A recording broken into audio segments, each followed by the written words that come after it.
दोस्तों, आप लोगों का मेरे चैनल यहाँ क्लासेस में स्वागत है। और आज की इस वीडियो में जानेंगे कि वाच्य परिवर्तन तथा वाच्य प्रयोग जो कि नया सिलेबस है, जो कि नया चैप्टर कक्षा 10 की हिंदी व्याकरण में जुड़ा हुआ है। वाच्य प्रयोग तथा वाच्य परिवर्तन।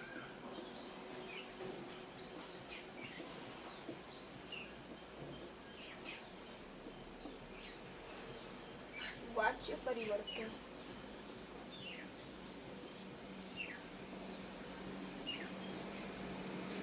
दोस्तों, आज की इस वीडियो में हमारा जो टॉपिक है यही हमें पढ़ना है और संपूर्ण हमें इसे खत्म करना है। तो चलिए आज की इस सेशन को बिना किसी देर की शुरू करते हैं। बट उससे पहले यदि आप हमारे चैनल पर नए हैं तो वीडियो को लाइक करना मत भूलिएगा और चैनल को जरूर से जरूर सब्सक्राइब कर दीजिएगा। पहले वाच्य का अर्थ क्या होता है हम लोग ये जानेंगे। जैसे कि जो बोलने का तरीका होता है ना, उसी को हम लोग वाच्य कहते हैं। जो बोलने की शैली होती है, यानी बोलने का ढंग या शैली।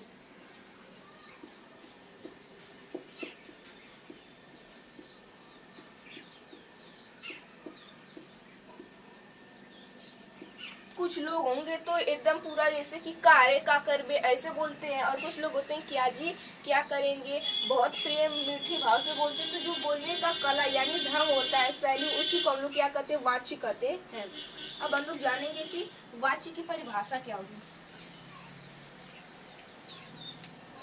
क्रिया के जिस रूप से कर्म, कर्ता या भाव की पहचान हो उसे हम लोग क्या कहते हैं, वाच्य कहते हैं। मैंने तो इसका यहाँ पर केवल अर्थ बताया कि होता क्या, लेकिन इसकी जो परिभाषा वह यह होगी, क्रिया के जिस रूप से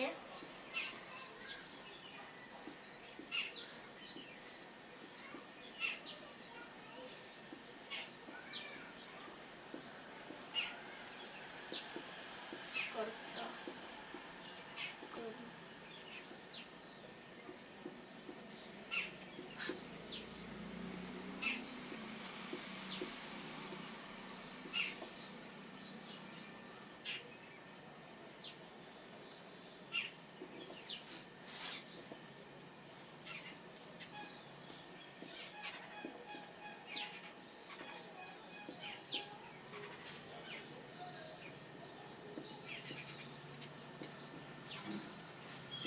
उसे वाच्य कहते हैं।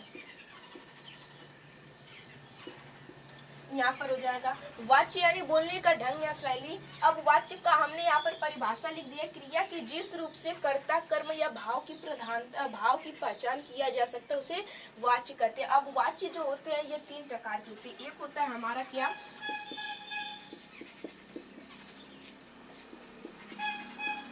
एक होता है हमारा कर्तावाच्य या कृत्यवाच्य, कृत्यवाच्य। दूसरा भाववाच्य, तीसरा कर्मवाच्य।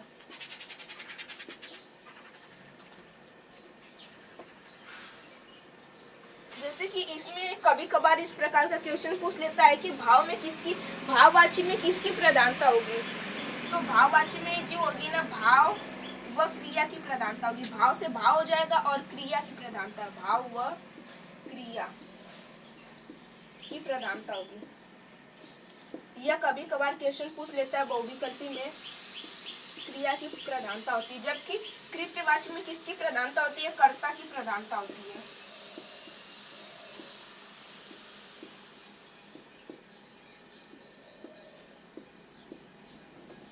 और कर्मवाच्य में कर्म की प्रधानता होती है।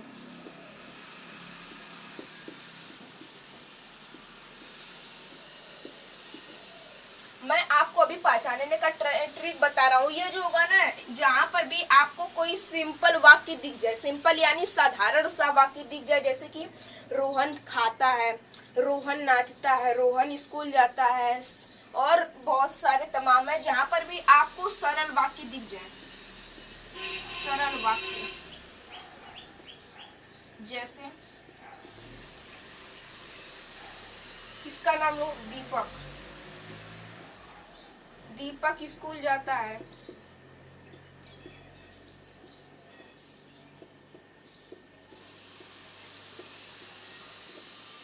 हो गया। अब मैं यहाँ पर बताऊं भाववाच्य को पहचानने का ट्रिक। जहाँ पर भी आपको नहीं शब्द दिख जाए या फिर अंत में जाए सा शब्द दिख जाए, यानी नहीं या, अंत में जाए, अंत में जाए, जाए, तो उसे हम लोग क्या कहेंगे।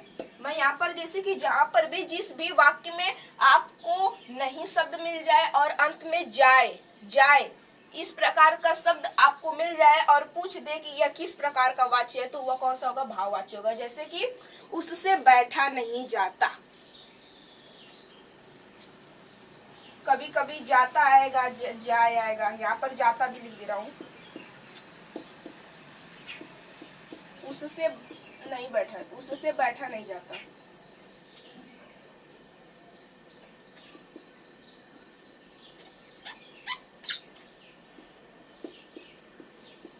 बैठा नहीं जाता।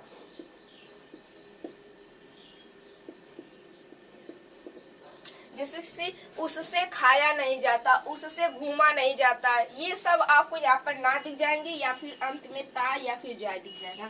अब कर्मवाच्य को पहचानने का ट्रिक क्या हो, जहाँ पर भी आपको से या फिर द्वारा दिख जाए उसे कर्मवाच्य, से या द्वारा।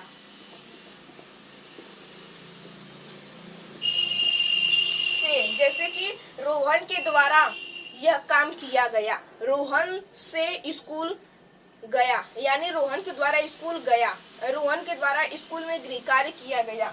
इस प्रकार का क्वेश्चन हो जाए। जैसे कि विद्यालय में बच्चों के द्वारा खेला गया,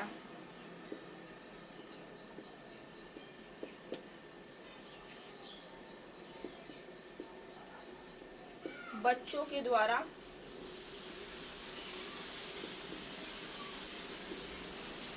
खेला गया। यहाँ पर देख रहे हैं द्वारा शब्द आया, यानी क्या हो जाएगा, कर्मवाच्य। मैंने यहाँ पर एक बार और आपको रिवाइज करवा देता हूँ। ये जो वाच्य ये पूरा खत्म हो गया। वाच्य का अर्थ होता है बोलने का ढंग, किस प्रकार से आप बोल रहे हैं, गाली देके बोल रहे हैं या फिर प्रेम भाव से बोल रहे हैं, तो जो बोलने की कला होती है वही क्या कहलाती है, वाच्य। बहुत लोग होते हैं मीठीवाड़ी में बोलते हैं ताकि उनकी बातों को सुनकर दूसरा कोई इम्प्रेस हो जाता है, और कुछ लोग खड़ूस की तरह बोलते हैं। तो यह जो वाच्य होगा ना, वाच्य का अर्थ होगा बोलने का ढंग या शैली। अब हम वाच्य किसे कहते हैं, देखिए वाच्य क्या होता है। वाच्य तीन प्रकार के होते हैं, एक होता है कर्मवाच्य, कृत्यवाच्य, भाववाच्य। तो हम वाच्य को इस प्रकार परिभाषित करेंगे, क्रिया के जिस रूप से कर्ता, कर्म या भाव की पहचान किया जाता है उसे वाच्य कहते हैं। वाच्य तीन प्रकार के होते हैं, एक होता है कृत्यवाच्य, भाववाच्य, कर्मवाच्य। कृत्यवाच्य जिसमें कर्ता की प्रधानता हो, या इसे पहचानने का ट्रिक है, सरल वाक्य रहेगा जैसे दीपक स्कूल जाता है। भाववाच्य जिसके जिस शब्द में नहीं आए या फिर अंत में जाए जाता शब्द देखने को मिल जाए तो वह भाववाच्य होगा, जैसे उससे बैठा नहीं जाता, इसमें भाव व क्रिया की प्रधानता होगी। और कर्मवाच्य कर्म की प्रधानता होगी, जैसे से द्वारा, इसमें पहचानने का ट्रिक है से द्वारा, जहाँ पर भी आपको दिख जाए उसे कर्मवाच्य कहेंगे। जैसे विद्यालय में उस बच्चों के द्वारा खेला गया। चलिए दोस्तों, सेशन को यहीं पर एंड करते हैं और मिलते हैं किसी अगली वीडियो में नए जोश के साथ।